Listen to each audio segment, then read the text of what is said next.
November the 9th, 2005, the Radisson Hotel in Amman, Jordan. 37 people died here in one of 3 suicide bombs to hit the city that day.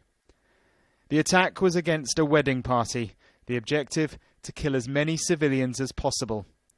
There were 2 attackers, a husband and wife. The man died. The woman's suicide belt didn't work. She lived.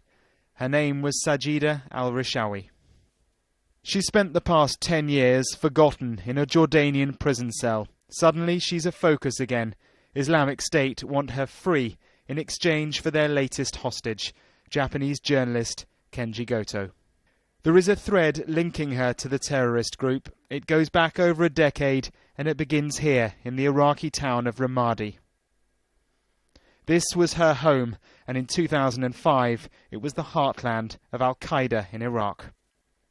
Their leader was Abu Musab al-Zarqawi, a man personally responsible for a string of bombings and beheadings.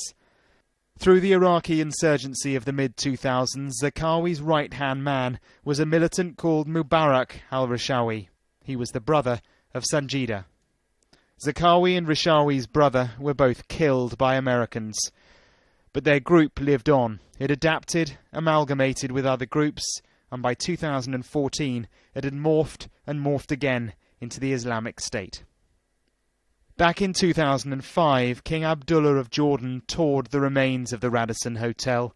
He proudly announced the capture of Sajida al Rishawi.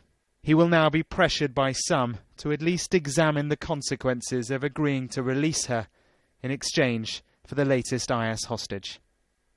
Mark Stone, Sky News.